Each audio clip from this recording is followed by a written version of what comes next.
আজকের দ্বিবার্ষিক সম্মেলনের সম্মানিত স্নেহের সভাপতি স্নেহের মানিক,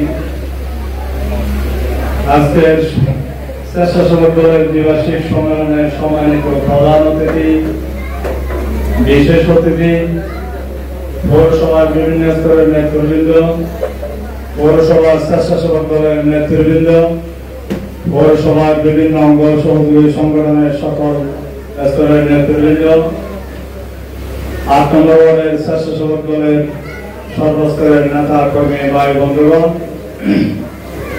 আমার প্রাণপ্রিয় সংগঠন বাংলাদেশ জাতীয়তাবাদী দল চকরিয়া পৌরসভা শাখার পক্ষ থেকে আপনাদের জানান আন্তরিক অভিনন্দন রক্ষা হিসেবে। প্রিয় ভাই ও বোনেরা, আজকে বাংলাদেশে আমরা সামনে যে জাতীয় নির্বাচনের জন্য আমরা প্রস্তুতি নিতে যাচ্ছি, অন্তর্বর্তীকালীন সরকার একটি সুষ্ঠু নিরপেক্ষ নির্বাচন উপহার দেওয়ার জন্য তারা যে রোডম্যাপ ঘোষণা করেছেন, এই নির্বাচনী রোডম্যাপকে সামনে রেখে আমরা বাংলাদেশে একটি সুষ্ঠু নিরপেক্ষ নির্বাচন যাতে হয় সেইভাবে আমরা অন্তর্বর্তীকালীন সরকারকে আমরা সহযোগিতা করার জন্য জাতীয়তাবাদী দল কাজ করে যাচ্ছে।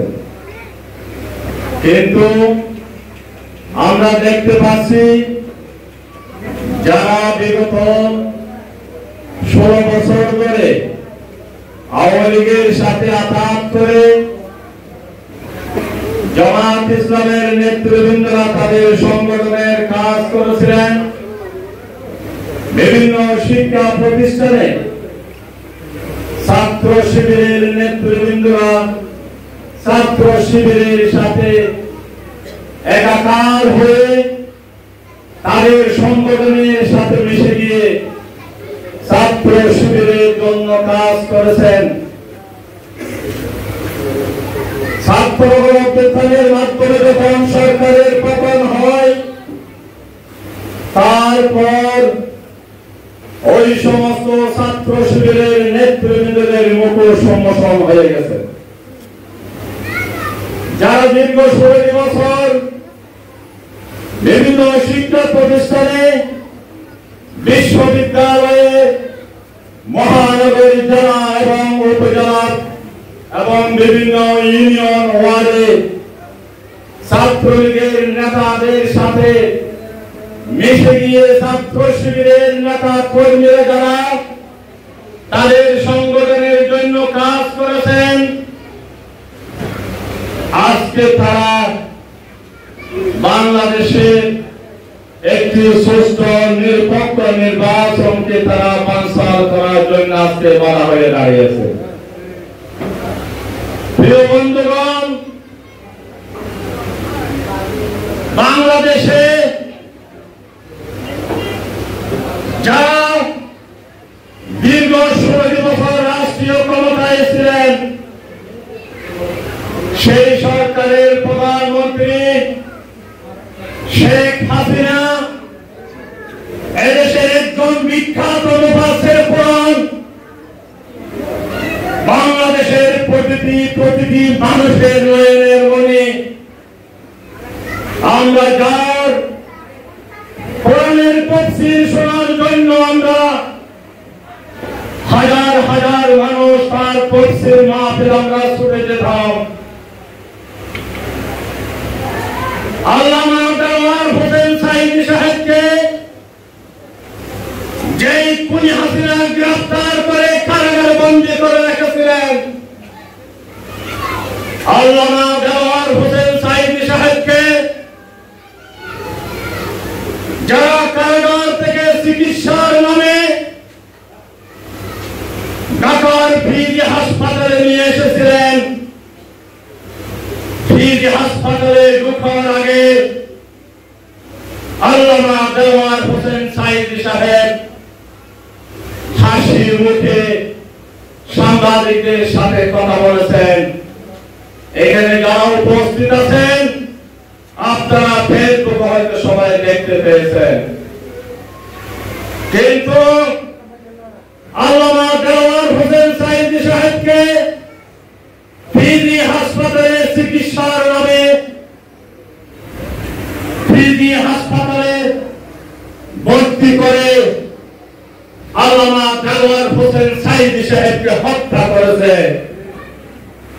যারা হত্যা করেছে সেই খুনিদের সাথে আজকে জামাত ইসলাম আঘাত করে চলেছে। যারা আল্লামা দেওয়ার হোসেন সাঈদী সাহেবকে হত্যা করেছে সেই হত্যাকারীদেরকে ক্ষমা ঘোষণা করে দিয়েছে জামাত ইসলামের আমির ডাক্তার শফিকুর রহমান। জনতা আজকে ক্ষমতায় যাওয়ার জন্য যারা ইসলামের দোহাই দিয়ে বিভিন্ন পাড়ায় মহল্লায় গিয়ে সহজ সরল মা বোনদেরকে ধোঁকা দিয়ে যাচ্ছে, আপনাদেরকে সতর্ক থাকতে হবে। যদি গাড়ি পাল্লায় ভোট দিয়ে যদি বেহস্তে যাওয়া যেত তাহলে মুসলমান নামাজ পড়তো না। বেহস্তে যদি যেতে হয় নামাজ পড়তে হবে, আল্লাহকে খুশি করতে হবে, রসুলকে খুশি করতে হবে, কোরআন পড়তে হবে, হাদিস পড়তে হবে। আমরা কোরআনের বিশ্বাসী, আমরা হাদিসের বিশ্বাসী, আমরা আমাদের ধর্ম হচ্ছে ইসলাম। কিন্তু আজকে যারা জামাত ইসলামকে ভোট দিলে বেহেশতে পাওয়া যাবে কথা বলতেছেন, আমি আপনাদেরকে প্রশ্ন করতে চাই, শুধুমাত্র রাষ্ট্রীয় ক্ষমতায় যাওয়ার জন্য আপনারা এই দেশের তৌহিদি জনতাকে ধোঁকা দেবেন না। আমরা শুনতে পাচ্ছি বিভিন্ন পাড়ায় মহল্লায় জামাত ইসলামের মহিলা মা বোনেরা গিয়ে আমাদের পাড়া প্রতিবেশী বিভিন্ন মা বোনদেরকে বলতেছে বিএনপি নাকি ক্ষমতায় আসলে মা বোনেরা নিরাপদ থাকবে না। আমি চ্যালেঞ্জ ঘোষণা করলাম, আমি বলতে চাই, আমি নাম ধরে বলব না, অনেক জামাত ইসলামের নেতা কর্মীরা সহজ সরল মা বোনদের সাথে অবৈধ সম্পর্ক লিপ্ত হয়েছে, সেরকম ভিডিও শত শত ভিডিও আজকে সোশ্যাল মিডিয়ায় আজকে বিভিন্ন ফেসবুকে ছড়ানো হয়ে গেছে। আগে নিজের চরিত্র গঠন করুন, নিজের নকশাকে কন্ট্রোল করুন। শুধুমাত্র ইসলামের কথা বলে সহজ সরল মানুষকে ধোঁকা দিয়ে রাষ্ট্রীয় ক্ষমতায় যাওয়ার জন্য যে পায়তারা চালাচ্ছেন সেই স্বপ্ন কখনো সফল হবে না। রাষ্ট্রীয় ক্ষমতায় যাবেন কখন? যখন এদেশের গুলিদের করেছে, আলী হাসান মুজাহিদকে হত্যা করেছে, চট্টগ্রামের ফজলুল কাদের চৌধুরীর সুযোগ্য সন্তান বিএনপি নেতা সালাউদ্দিন কাদের চৌধুরীকে যারা হত্যা করেছে, যারা আল্লামা সাঈদী সাহেবকে হত্যা করেছে, তাদের বিরুদ্ধে যদি এই চকরিয়ার রাজপথে যদি একটি বিশাল মিছিল করে দেখাতে পারেন তাহলে চকরিয়ার পৌরবাসী চিন্তা করবে আপনাদের বিষয় নিয়ে। প্রিয় বন্ধুগণ, হত্যাকারীদেরকে লালন পালন করবেন, হত্যাকারীদেরকে পুনর্বাসন করবেন, হত্যাকারীদেরকে ক্ষমা ঘোষণা করবেন। আবার সেই হত্যাকারীর দোষর সেই পৃথিবীর স্বীকৃত একজন স্বৈরাচারী যে ভারতে অবস্থান করছে সেই ভারতের প্রেসক্রিপশন নিয়ে বাংলাদেশে পিআর পদ্ধতির নির্বাচনের নামে বাংলাদেশের সুষ্ঠু নিরপেক্ষ নির্বাচনকে বানচাল করার চেষ্টা করবেন না। প্রিয় নেতৃবৃন্দ, প্রিয় ভাই বন্ধুগণ, এলাকার যদি উন্নয়ন করতে হয়, এদেশের গণতন্ত্রকে যদি প্রতিষ্ঠা করতে হয়, এদেশের স্বাধীনতা সার্বভৌমত্বকে যদি রক্ষা করতে হয়, মা বোনদের ইজ্জত যদি রক্ষা করতে হয়, যারা ইসলামের নামে অনিসলামিক কার্যকলাপ চালাচ্ছে তাদের হাত থেকে যদি এদেশের প্রতিটি মা বোনদেরকে যদি রক্ষা করতে হয়, আগামী দিনে বাংলাদেশের তারেক রহমানের প্রয়োজন। প্রিয় বন্ধুগণ, এদেশে উন্নয়ন করতে পারবে একমাত্র সালাউদ্দিন সাহেব। সালাউদ্দিন সাহেব যখন এই দেশে এই এলাকার এমপি ছিলেন, মন্ত্রী ছিলেন, এই এলাকায় শত শত কোটি টাকার কাজ হয়েছে। এই এলাকায় মানুষের মুখে হাসি ফুটিয়েছে। আমরা যারা বিভিন্ন এলাকায় হাঁটতে পারতাম না, বর্ষাকালে ছাত্র ছাত্রীরা স্কুলে যাওয়ার জন্য বর্ষা মৌসুমের দিনে মা বাবার কাছে বান্ধব যে এত ফুটে এত কাদা মাটিতে রাস্তা দিয়ে আমি কেন স্কুলে যাব, সেই ছাত্র ছাত্রীরা যারা মায়ের সাথে বাবার সাথে কথা বলতেন, সেই ছাত্র ছাত্রীদেরকে স্কুলে যাওয়ার জন্য রাস্তা তৈরি করে দিয়েছিলেন সালাউদ্দিন সাহেব। এদেশে একমাত্র উন্নয়ন দিয়েছে সালাউদ্দিন সাহেব। আপনারা যদি এলাকায় এই কক্সবাজারকে সিঙ্গাপুরের আদলে যদি আপনারা উন্নয়ন দেখতে চান, তাহলে সালাউদ্দিন সাহেবের মতো নেতার প্রয়োজন।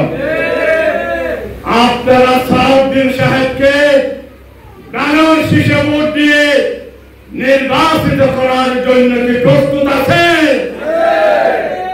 সবাই অপেক্ষায় আছে। আরেকটি কথা বলতে চাই, জাতীয়তাবাদী দলের নেতাদের বিরুদ্ধে এই গুপ্ত সংগঠন বিভিন্ন ফেক আইডি করে বিভিন্ন ধরনের অপপ্রচার চালাচ্ছে। আপনাদেরকে হুঁশিয়ার করে দিতে চাই, এই সমস্ত নোংরামি রাজনীতি বন্ধ করে এই সমস্ত মিথ্যা অপবাদ দেওয়া থেকে বিরত থেকে নিজেকে জনতার কাতারে মা বোনদের কাছে সব মনোভাব নিয়ে নির্বাচনের জন্য প্রস্তুতি গ্রহণ করুন। শুধুমাত্র পিয়ার বলে নির্বাচনকে বানচাল করার জন্য অহেতুক সময় নষ্ট না করে জাতীয় নির্বাচনের প্রস্তুতি নেওয়ার সবাইকে উদাত্ত আহ্বান জানিয়ে আমার বক্তব্য শেষ করলাম। খোদা হাফেজ। বাংলাদেশ জিন্দাবাদ, বাংলাদেশ জাতীয়তাবাদী দল জিন্দাবাদ। আগামীর রাষ্ট্রনায়ক, আগামীর বাংলাদেশের নেতা তারেক রহমান জিন্দাবাদ। আপনাদের আমাদের সকলের প্রিয় নেতা সালাউদ্দিন সাহেব জিন্দাবাদ। আমার মা বোনদের নয়নের মনে আপনাদের আমাদের সকলের প্রিয় নেত্রী হাসিনা আহমেদ জিন্দাবাদ। সবাইকে ধন্যবাদ। আসসালামু আলাইকুম ওয়া রাহমাতুল্লাহি ওয়া বারাকাতুহু।